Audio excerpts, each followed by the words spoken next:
Good morning, good evening, good afternoon, good whatever it is, wherever you are, and thank you so much for tuning into this week's edition of Sunday Morning Sit-Downs. In today's edition of Sunday Morning Sit-Downs, we are going to be talking about the episode Nowhere to Hide from Scooby-Doo, Where Are You? Season 2, and why it's such an important episode for the Scooby-Doo franchise. Before we get into that, I just would like to apologize for my bad mic. I know I apologize for this whenever I do like a sit-down video where I have a voiceover. But if there are any new viewers who haven't watched the other videos, I just would like them to know that my microphone's weird and sometimes it cuts out the audio. And I don't know why it does that, but I am still trying to find a way to fix it. But I promise you, it is on my mind. Secondly, we are finally ending the sit-down videos for Scooby-Doo Where Are You? Season 1. Now, we were doing them for a few weeks, but I feel like that I've made all the videos from Scooby-Doo Where Are You? Season 1 that I would like to make. So I decided it was time to move on to Scooby-Doo Where Are You? Season 2. Excuse me, I kind of have a bit of a cough. And so Scooby-Doo Where Are You? Season 2 is my favorite season of the Scooby-Doo Where Are You? That part of the franchise. I like season 2. I'm not entirely sure why. I wasn't a big fan of like the chase scene, so it's not that. I just think it's a comfortable medium between season 1 and like the classic season 1 and then season 3, which of course aired about 10 years later. So yes, so we are going to be, of course, starting Scooby-Doo Where Are You? Season 2, and I have quite a few quite a few videos that I'd like to make about this season of Scooby-Doo.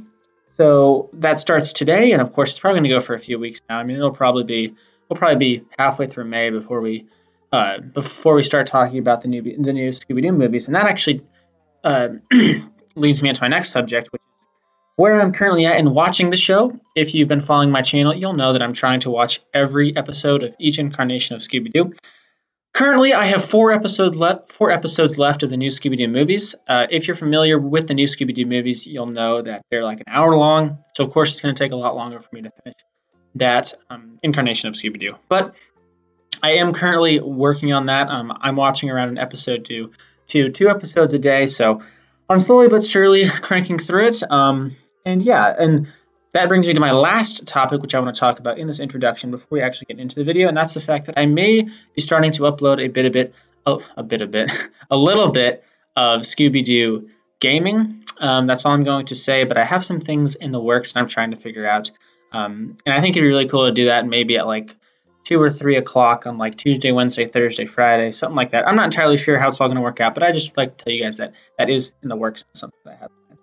With that being said, if you do enjoy today's video, don't forget to hit the like button to expose this video to a broader audience. If you have any comments, questions, or concerns about this video, of course, don't forget to comment them down below in the comments section. Lastly, if you enjoy Scooby-Doo, classic Scooby-Doo, cartoons, classic cartoons, whatever, if you enjoy any of those types of things, I would really recommend you to consider hitting the subscribe button for multiple videos each day. With that being said, let's get into today's episode of Sunday Morning Sit-Downs. Okay guys, the plan of how this video is going to work, I'm going to start out with some background information, and then we're going to go on to talk about why I think that this episode is important for the Scooby-Doo franchise, and then we're going to talk about what everybody else thinks of this episode. So for starters, we're going to talk about some background information, of course, about the episode. So Nowhere to Hide, of course, was the first episode of Scooby-Doo Where Are You? Season 2, and first aired on September 12th of 1970. Actually, I think it was exactly a year after the first episode ever of Scooby-Doo aired, which of course was What a Night for a Night. Now, kind of the premise for the episode, and actually before I get into that, like I say in all these sit-down videos, there will be spoilers. So if you haven't seen this episode and you care, go watch the episode, come back. If you have seen the episode, great. This will make a lot of sense to you. Okay, on to the premise. So on their way home from the malt shop, the gang encounters the ghost of Mr. Hyde, a known jewel thief sneaking into a spooky house. The house turns out to be the home of Dr. Jekyll, excuse me, who fears he may be transforming into the ghost of Mr. Hyde. The gang began searching the house for clues, pegging the maid as a likely suspect, but are pursued at every turn by the ghost. So that's kind of not like a summary, but kind of an introduction into the episode. I assume that a lot of people who are watching this episode have seen this episode, so that makes things a bit easier, but if you haven't seen the episode, there's a bit of a premise for the episode. So now we're going to move on to why I think it's important. And now I make these videos all the time explaining certain episodes of Scooby-Doo, and I typically only have one reason for why I think it's important, or why I think it's confusing, or why I think it's the worst episode, or whatever. But today, I have the same thing. I only have one good reason why, and it's something that I noticed as well as I know that other people have noticed as well, because I've seen videos where other people talk about it. And that's the fact that when the gang is in the malt shop, Mr. Hyde actually gets into the mystery machine. Now, this is important because that, of course, is the first time, and I think one of the only times that I can recall off the top of my head, that the antagonist, or like the villain, gets into the gang's like base. It's their safe hold. It's typically where you would think that they would never have to deal with the villain. But that's what makes this episode so strange. And actually, here's an image on the screen of that. And I'm not entirely sure where this came from, what the writers were thinking. I think it's good that it was added in there because it's something that you wouldn't expect. Because that really doesn't follow like the main formula that Scooby-Doo Where Are You season 1 followed. So I think that was a really good reason why, or excuse me, I think that was a good thing, and I think that's very important for the Scooby-Doo franchise because I think it shows the viewer that nowhere is safe. I guess that that villains can get into the base or into the Mystery Incorporated, but they weren't called that. The gang's base or their stronghold or their safety place, whatever. And later on in Scooby-Doo Where Are You season 2, in Jeepers It's the Creeper actually does get into the mystery machine as well and is in the front seat. Now I don't know if that was just a coincidence or if Warner Brothers was trying to do something. I guess it wouldn't be Warner Brothers, but the people who are writing it, I wonder if they meant to do that or if that was just a coincidence, because that would be the second time, and I guess that is the only. I guess I lied when I said I can't think of the time, 'cause that's another time. But other than that, I really can't think of another time where like the villain impedes on the gang like that, and that's something that I notice, and I think it's pretty important, and I think it has some significance.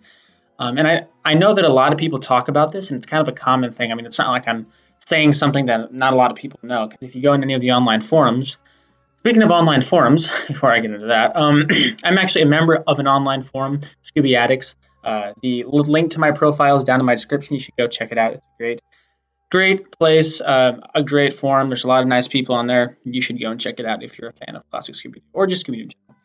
Anyway, where I was going from there. So there are quite a few people on the forums, which is actually where I'm going to head next, see what everybody else thinks. But I've briefly skimmed through people's responses to this episode, and people do mention that. So it's not like I'm telling you something that's never been talked about before. Like people have known this probably since the episode came out 50 years ago, almost 50 years ago. So I guess it's not really new information, but it's something that I wanted to make a video about because I know it has significance, and I know it definitely means something.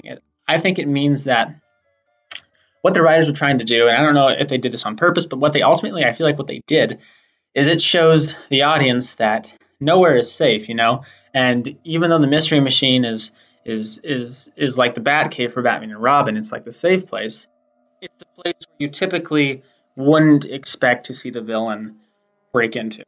So I think that is the main significance of this episode, and there may be other things that I missed, but I think that's something that's really well known by a lot of people, and something that I wanted to make a video about in case you were unaware of that, or even if you are aware of that, maybe you can tell me some more about it, and maybe I helped you learn some more about the situation, whatever. So anyway, so that's why I think that this episode is so important. And now let's head over to the forums and see what everybody else thinks about this episode of Scooby-Doo Where Are You season 2.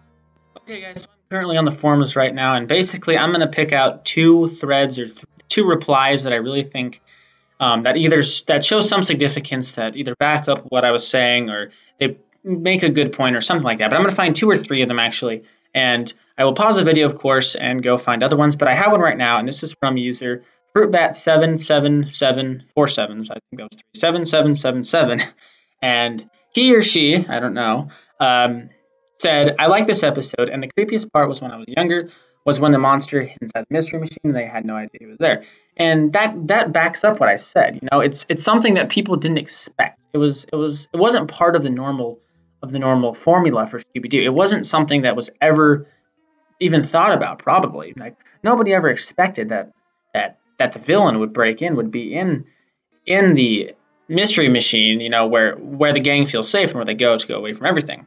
So that I think is a really good reply. I'm gonna go find a couple more, and I will be back momentarily. Okay, so another thing that I saw was a reply by Scooby-Doo, and they kind of started a conversation that kind of went on a lot on this forum. And they said, first I'll read you what they said. They said, "I did like the monster. I did like that the monster hid in the mystery. I also liked the teenage blob joke." Now, if you don't know what they're talking about, you probably have never seen this episode. But basically, they're in the mystery machine, and of course, there was the soliloquy when the audience saw Mr. Hyde, not Dr. Jekyll. I don't know why I was thinking Dr. Jekyll. Mr. Hyde gets into the back uh, of the mystery machine, and of course the audience knows that happens, but of course the people in the actual the gang, they don't know about that. So and then they go on to start talking about some late night TV show that talks about a teenage blob or like a blob or whatever. And then they just happen to look back, and of course, Doctor Hyde. Why do I keep saying Doctor Hyde? Mr. Hyde is underneath a blanket, and of course, was like a blob.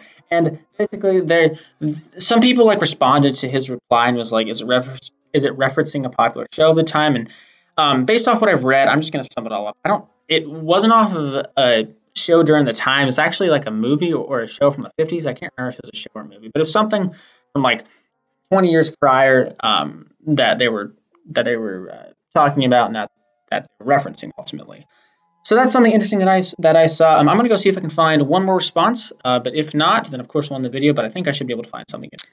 Okay, so I didn't really find another good response about this episode that I wanted to talk about, but I did find a response to the whole teenage blob joke thing.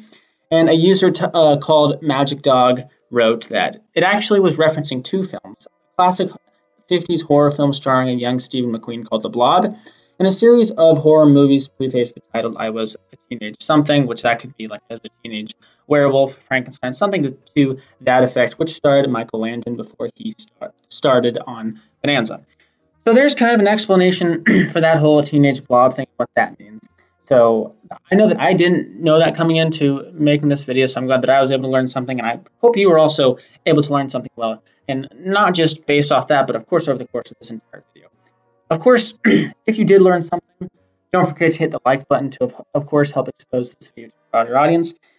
If you have any comments, questions, concerns, if you just want to say anything about this video or the episode Nowhere to Hide or anything to that effect, don't forget to comment down below. Of course, I respond to each and every comment, of course, in a timely manner.